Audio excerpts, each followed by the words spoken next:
Hi hello good morning. तो चलिए, अभी लास्ट टाइम हमने ट्रिक्स कैसे जेनेटिक कोड को मेमोराइज करें इसकी ट्रिक देख ली थी। होप सो आपको अच्छी लगी होगी। तो चलिए, आज का अगेन हमारा नेक्स्ट पॉइंट है एनसीईआरटी में से mutation and genetic code.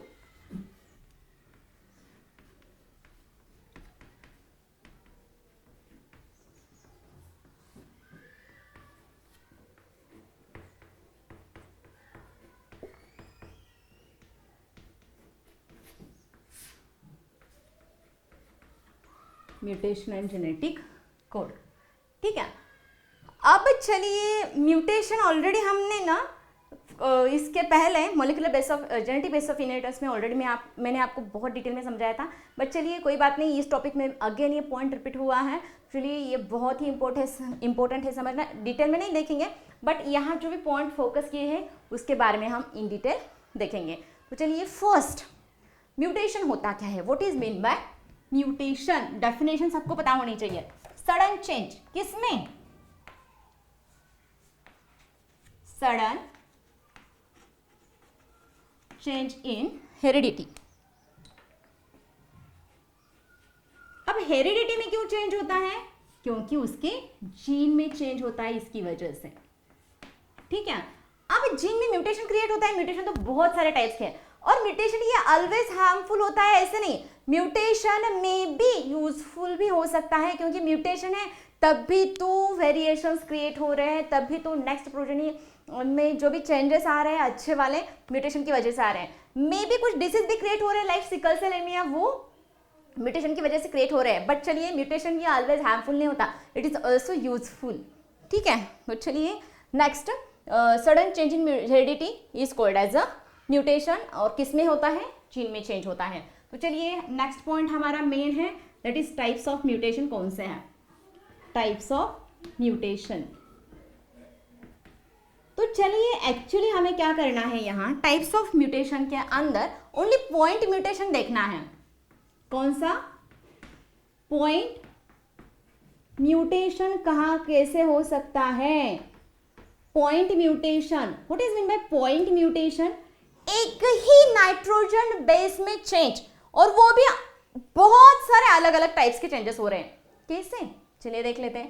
Point mutation मतलब सपोज AUG है, ये है mRNA वाला, ये किस पर है, mRNA पर, क्योंकि यहाँ U मैंने दिखाया है। तो चलिए, AAG मतलब U को A अगर रिप्लेस कर रहा है तो it is called as a point mutation.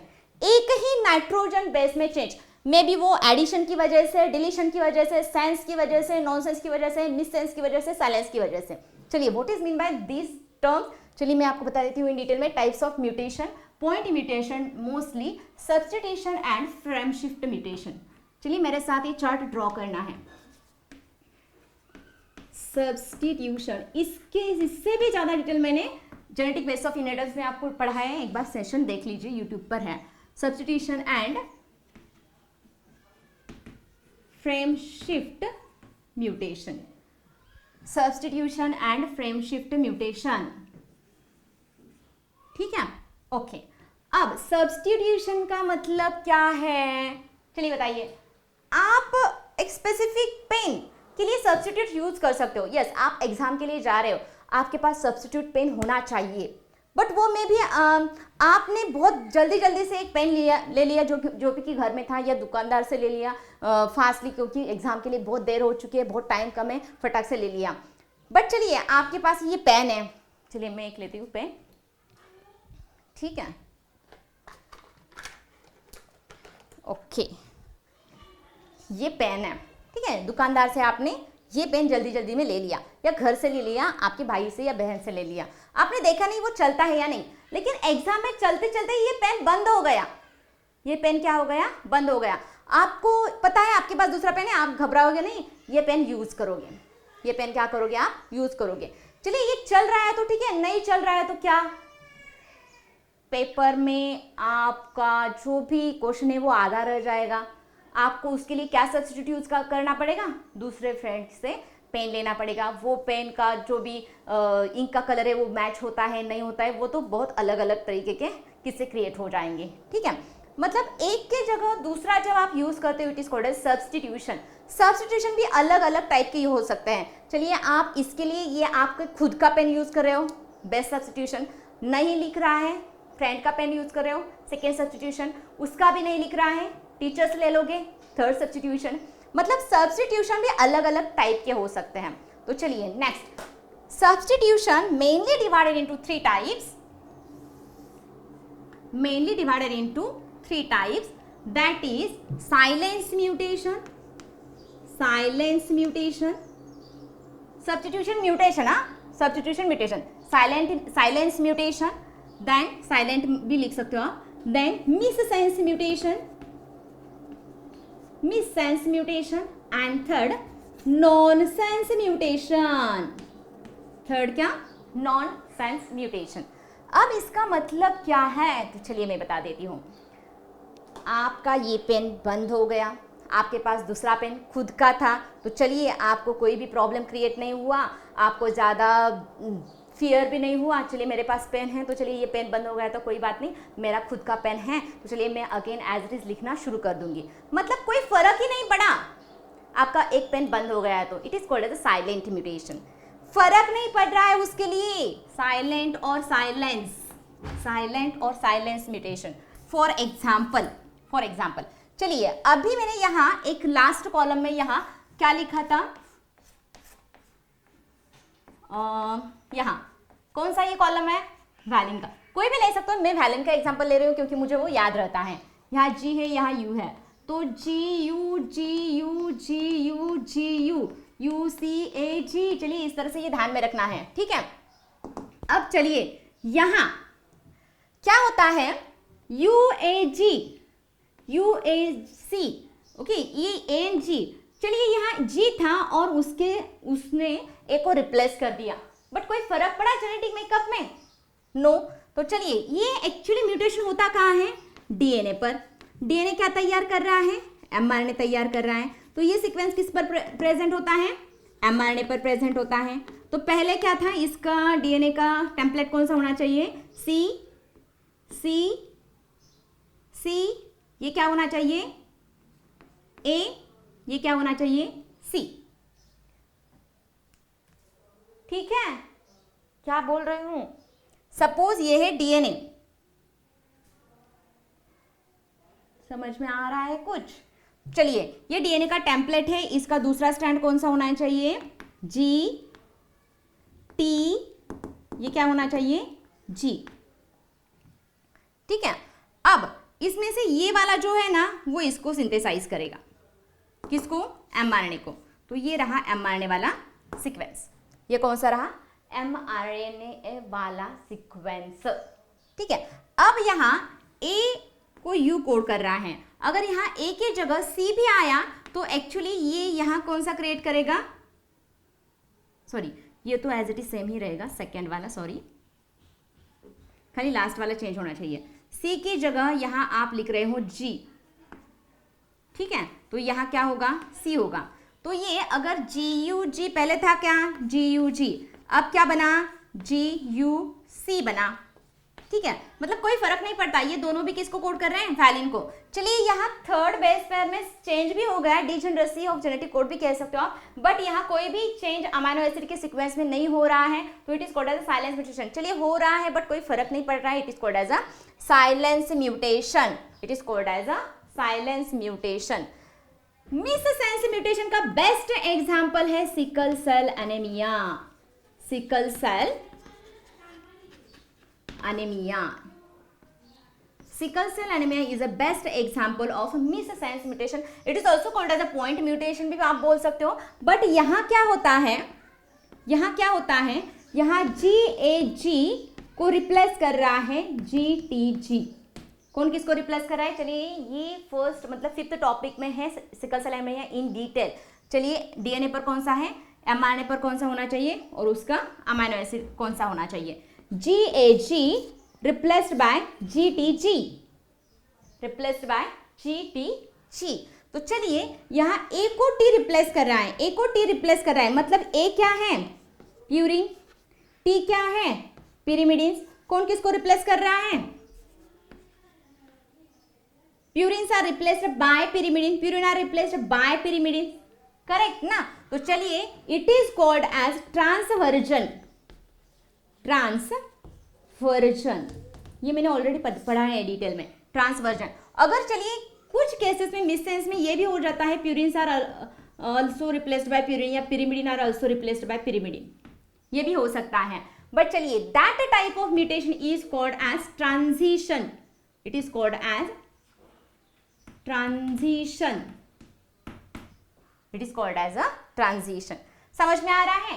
Purine pyrimidine को या पिरिमिडिन प्यूरिन को रिप्लेस कर रहा है, purine are replaced by pyrimidine, या वाइस वर्सा अगर हो रहा है तो ट्रांसवर्जन, अगर सेम से रिप्लेस हो रहा है तो ट्रांजिशन।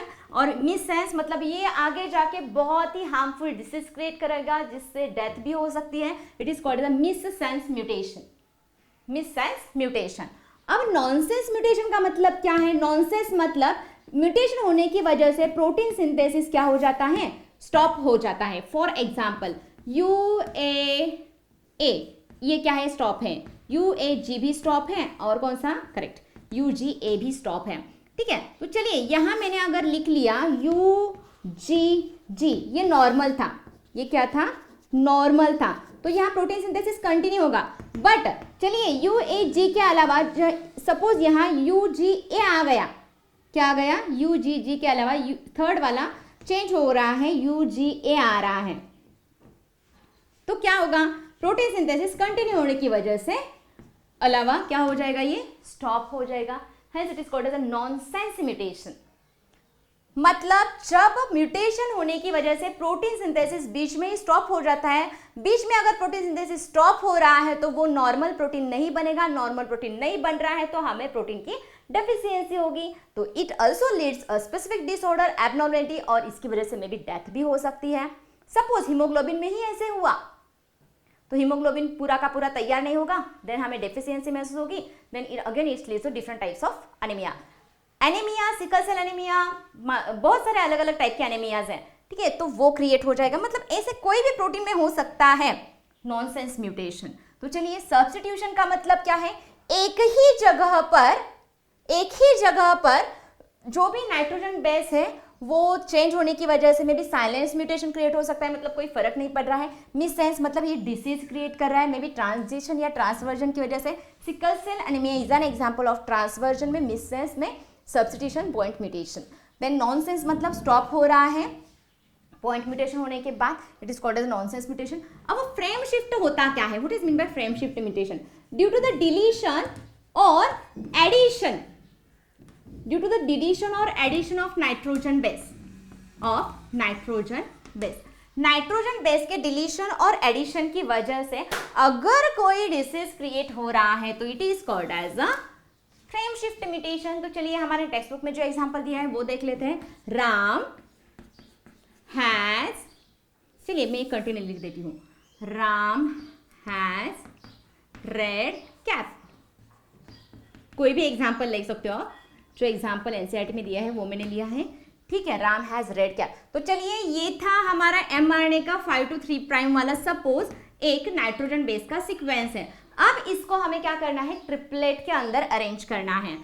RAM ये ट्रिपलेट रहा, HAS ये ट्रिपलेट रहा, RED ये ट्रिपलेट रहा, कैप ये एक ट्रिपलेट रहा, ठीक है। समझ में आ रहा है? Ram has red cap, Ram has red cap. अब चलिए पहले मैं आपको दिखाऊंगी कि डिलीशन की वजह से क्या हो रहा है, देन एडिशन की वजह से क्या हो रहा है। Suppose one of the nitrogen base gets added, suppose A को ही हम ऐड कर रहे हैं, added in this sequence, then क्या होगा? RAM, H के पहले सब कहाँ पे आप ऐड कर सकते हो, मैं यहाँ ऐड कर रही हूँ A, ठीक है, HAS REDCAP, Ram has red cap. But चलिए अगर आप इसे ट्रिपलेट में अरेंज कर रहे हो तो 1 ये एक ट्रिपलेट रहेगा, ये एक ट्रिपलेट रहेगा, SER वाला एक ट्रिपलेट रहेगा, DCA वाला ट्रिपलेट, ये तो अकेला रहा। मतलब ये पूरा का पूरा जहां से ऐड हो रहा है ना उसके पहले का sequence as it is same रहेगा, बस उसके बाद वाला सीक्वेंस कंप्लीटली चेंज हो रहा है। इस पर नीट के लिए क्वेश्चन पूछा जाता है, बताऊंगी। सपोज ये है पॉइंट 1 के ऐड होने की वजह से, सपोज यहां एडिशन बता रही हूं, सॉरी, हाँ एडिशन हुआ, ठीक है। अगर यहाँ 2 ऐड हुए तो अगेन सीक्वेंस चेंज, 3 ऐड हुए तो अगेन सीक्वेंस चेंज। अब हम देखेंगे कि इसी सीक्वेंस में से एक को हम अगर डिलीट कर रहे हैं तो क्या होगा। H को डिलीट किया, सपोज RAM, H को डिलीट किया, उसके बाद क्या आ रहा है A, करेक्ट, फटाफट, yes then correct R, then correct yes, then D, then C, then A, then P। चलिए ट्रिपलेट में अरेंज कर लेते हैं, RAM, SAR, EDC and AP। मतलब चलिए जहां से डिलीट हुआ ना उसके पहले वाला सीक्वेंस सेम है, बस उसके बाद वाला सीक्वेंस क्या हो रहा है, चेंज हो रहा है। मतलब ड्यू टू द एडिशन और deletion of one of the nitrogen base there will be creation of harmful mutation, there will be creation of harmful mutation. तो चलिए ड्यू टू द इंसर्शन और deletion, due to the insertion और deletion of one or two bases, one or two bases, it changes the frame from point of addition or deletion। मतलब इसका मतलब क्या है, NCERT में लाइन दी है at the end. चलिए जहां से ऐड हुआ या जहां से डिलीट हुआ उसके बाद का पूरा सीक्वेंस चेंज हो रहा है, उसके पहले के सीक्वेंस में कोई भी चेंज नहीं हो रहा है। मतलब उसके पहले का जो भी अमीनो एसिड का सीक्वेंस था वो सही है, उसके बाद का जो सीक्वेंस है वो चेंज हो रहा है। चलिए नीट में इसके रिलेटेड क्वेश्चन पूछा जा रहा है। सपोज यहां कितने हैं,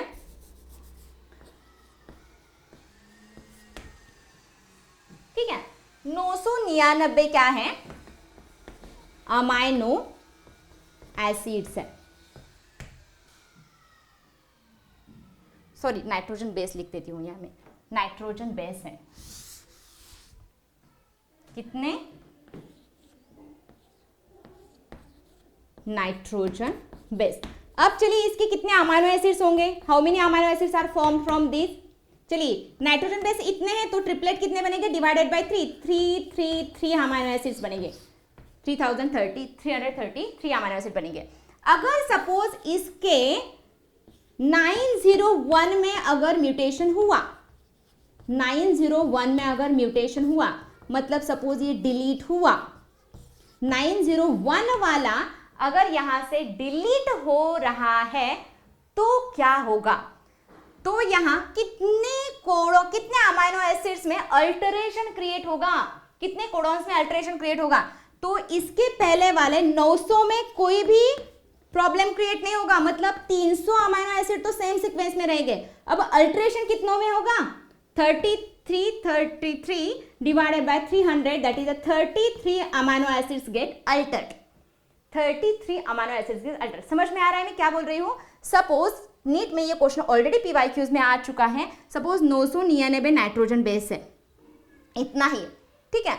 किस में डिलीट हुआ, 901 वाला नाइट्रोजन बेस डिलीट हुआ, तो इसमें कितने कोडॉन्स में अल्टरेशन होगा। तो चलिए इसके लिए आपको ये सोचना पड़ेगा कि इतने अगर नाइट्रोजन बेस है तो अमीनो एसिड या कोडॉन्स कितने होने चाहिए, 333, मतलब 333 अमीनो एसिड भी होने चाहिए। देन अगर यहाँ 901 में हुआ है डिलीशन तो इसके पहले वाले कितने हो गए नाइट्रोजन बेस, 900, मतलब कोडॉन कितने हुए, डिवाइडेड बाय 300। तो चलिए 300 मतलब यहां इतनों में क्या होगा, as it is sequence same रहेगा, खाली चेंज 900 के बाद हो रहा है ना, तो 33 कोडॉन्स बिकम्स अल्टर्ड, मतलब इसमें सीक्वेंस चेंज होगा। तो चलिए this is the type of mutation related two point mutation, बहुत ही ज्यादा इंपॉर्टेंट है। और सबसे important word, relationship between gene and DNA are best understood with the help of mutation. Relationship between gene and DNA are best understood by mutation. तो ये बहुत ही important point था NCERT में से, तो इस पर क्वेश्चन फ्रेम हो रहे हैं। तो ये होप सो पॉइंट आपको अच्छी तरह से समझ में आ चुका है। What is mean by mutation, point mutation, substitution, frame shift, silence, missense, nonsense, transition, transversion and frame shift में डिलीशन एंड एडिशन। ओके, तो चलिए इसके बाद हम मिल रहे हैं ट्रांसलेशन के साथ। ट्रांसलेशन मतलब actually protein synthesis from mRNA। चलिए बाय।